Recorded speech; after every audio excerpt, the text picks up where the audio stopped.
कि जड़ से उखड़कर समंदर में जा लग तो ये तुम्हारी बात मान लेता।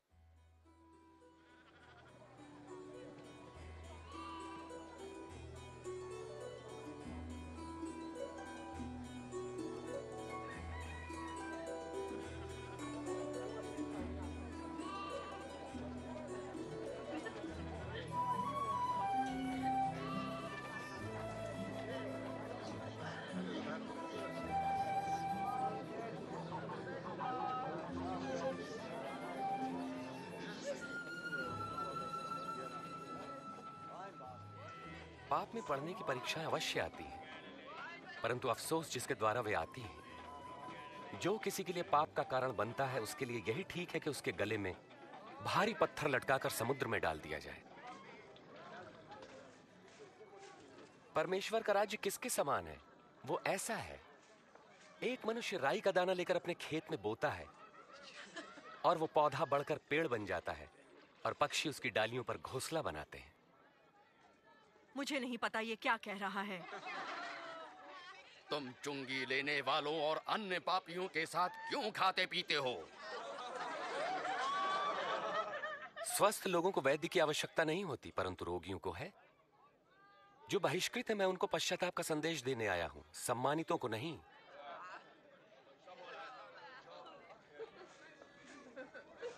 हमें स्वर्ग के राज्य के बारे में बताएं। क्या और भी कुछ है? ऐ मेरे लोगों, भयभीत ना हो। परम पिता की यह इच्छा है कि तुम्हें राज्य दें। अपना सब कुछ बेचकर पैसा गरीबों को दान कर दो और ऐसे बटुए बनाओ जो फटते नहीं। स्वर्ग में धन इकट्ठा करो जहां वो घटता नहीं, क्योंकि कोई चोर वहां नहीं पहुंच सकता, न ही कीड़ा उसे नष्ट कर सकता है। जहां तुम्हारा धन होगा वहीं तुम्हारा मन भी लगेगा।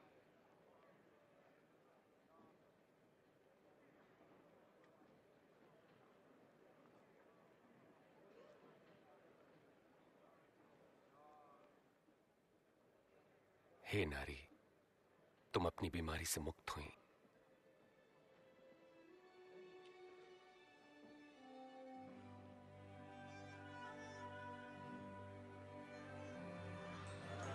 देखो, देखो ये चंगी हो गई। ये तो चमत्कार है। देखो ये चंगी हो गई। आओ देखो। परमेश्वर की महिमा हो। 18 साल। परमेश्वर आपको सुखी रखे। हफ्ते में 6 दिनों तक हम काम कर सकते हैं, तो चंगाई के लिए हम इनमें से किसी भी दिन आ सकते हैं, मगर विश्राम के दिन नहीं।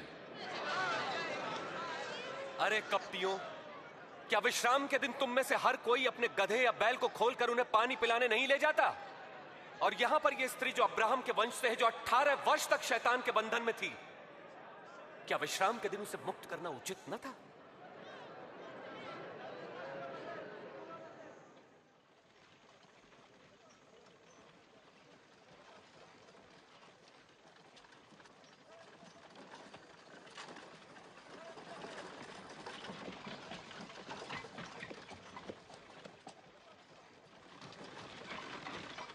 हे उत्तम गुरुजी, अनंत जीवन पाने के लिए मुझे क्या करना चाहिए? तुम मुझे उत्तम क्यों कहते हो? कोई भी उत्तम नहीं परमेश्वर के सिवा। तुम आज्ञाएं तो जानते हो। व्यभिचार न करना, हत्या न करना, किसी पर झूठे आरोप न लगाना, अपने माता पिता का आदर करना। परंतु ये सभी आज्ञाएं तो मैं बचपन से ही मानता आया हूं। तुम्हारे लिए भी एक काम करना आवश्यक है। अपना सब कुछ बेचकर धन गरीबों को बांट दो, तुम्हें स्वर्ग में धन मिलेगा। फिर मेरे पीछे हो लो। मगर हम तो व्यापारी हैं, बहुत धनवान। धनवान का परमेश्वर के राज्य में प्रवेश कितना कठिन है। धनवान के लिए परमेश्वर के राज्य में प्रवेश मुश्किल है, जबकि ऊंट का सुई के नाके से निकलना सहज है। तो फिर कौन मुक्ति पा सकता है? जो मनुष्य के लिए असंभव है वो परमेश्वर के लिए संभव है। वास्तव में कहां होगा ये परमेश्वर का राज्य? परमेश्वर का राज्य प्रकट रूप से नहीं आता। कोई ये नहीं कह सकता कि देखो ये यहां है या वहां है, क्योंकि परमेश्वर का राज्य तुम में है।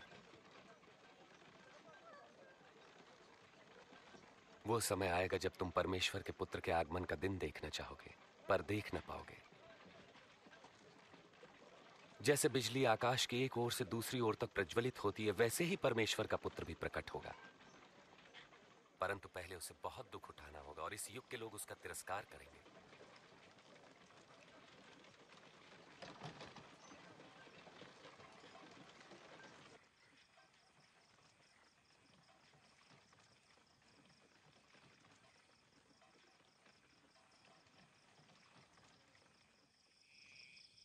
आकाश और पृथ्वी का टल जाना सहज है, परंतु परमेश्वर के वचन का एक शब्द निष्फल न होगा। मैं कहता हूं, जो तुम देखते और सुनते हो, बहुत से भविष्यवक्ताओं और राजाओं ने देखना और सुनना चाहा, परंतु ऐसा न कर सके। हम क्या करें? धर्मशास्त्र क्या कहता है? इसका क्या अर्थ है? तुम अपने प्रभु परमेश्वर को संपूर्ण हृदय, संपूर्ण प्राण, संपूर्ण सामर्थ्य, संपूर्ण मन से प्रेम करो। पड़ोसी को अपने समान प्रेम करो। तुमने ठीक कहा, यही करो तो जीवित रहोगे। मेरा पड़ोसी कौन है? वे सैनिक तो नहीं? क्या राजा होगा? एक बार एक मनुष्य यरूशलेम से यरीहो जा रहा था। तब डाकुओं ने हमला किया और लूटकर उसे अधमरा छोड़कर चले गए। तब एक धर्मगुरु वहां से गुजरा और उसे देखकर वहां से कतरा कर चला गया। इसी प्रकार एक पुरोहित भी वहां से निकला, पास आया, उस व्यक्ति को देखा और मुंह फेर कर चला गया। परंतु एक दलित ने मार्ग से गुजरते समय उस घायल मनुष्य को देखा और उसका हृदय दया से भर गया। उसने घायल के पास जाकर घावों को साफ किया, फिर उसे अपनी सवारी पर बैठाकर वो एक सराय में ले गया, जहां उसकी सेवा टहल की। दूसरे दिन मालिक को कुछ रुपए देकर उसकी देखभाल करने को कहा और कहा, जो कुछ खर्च आएगा मैं लौटने पर तुम्हें दे दूंगा। इन तीनों में से किसने डाकुओं द्वारा लुटे व्यक्ति से अच्छे पड़ोसी का फर्ज निभाया? जिसने उस पर दया की। फिर तुम भी यही करो। बच्चों को मेरे पास आने दो और उन्हें मना मत करो, क्योंकि परमेश्वर का राज्य ऐसों का ही है। मैं तुमसे सच कहता हूं, जो कोई परमेश्वर के राज्य को एक बालक की तरह ग्रहण नहीं करता, वो उसमें कभी प्रवेश न करेगा। जो कोई मेरे नाम से इस बालक का स्वागत करता है, मेरा करता है। जो मुझे स्वीकार करता है, मेरे भेजने वाले को करता है। तुम में सबसे छोटा ही सबसे महान है।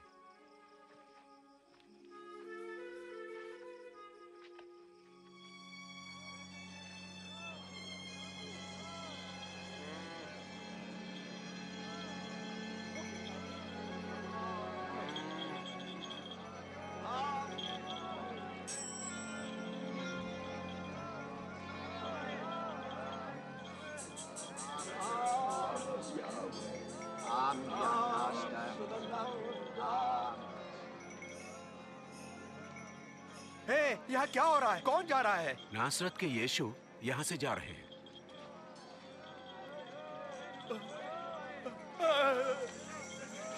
यीशु, प्रभु यीशु, हे दाऊद की संतान, मुझ पर दया करे।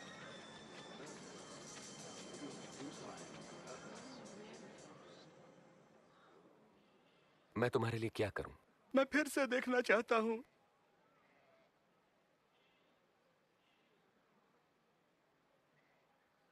तो देखो, तुम्हारे विश्वास ने तुम्हें चंगा किया।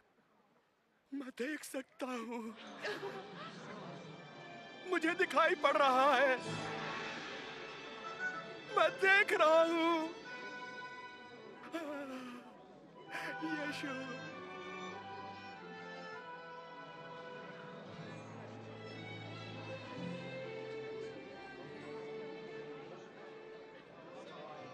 यरूशलेम जाते समय हर जगह प्रभु यीशु को भारी भीड़ मिली। लोग उनसे उद्धार का मार्ग और परमेश्वर के राज्य के बारे में और जानना चाहते थे।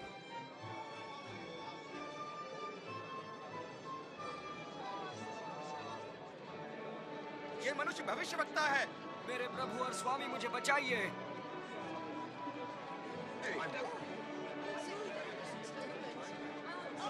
हे प्रभु, हमें बचाएं, हमें बचाएं। प्रभु की स्तुति हो। हमें सच्ची राह दिखाइए प्रभु। लोगों ने प्रभु यीशु को अपने प्रभु और स्वामी के रूप में स्वीकार करना प्रारंभ कर दिया। दर्शन को उत्सुक यरीहो नगर में जकई नाम का चुंगी लेने वाला यीशु को देखने की उत्सुकता में पेड़ पर चढ़ गया। जकई जल्दी नीचे उतरो, क्योंकि आज मुझे तुम्हारे घर ठहरना है। मेरे घर? उसके घर कौन ठहरेगा? जकई यीशु को कैसे जानता है?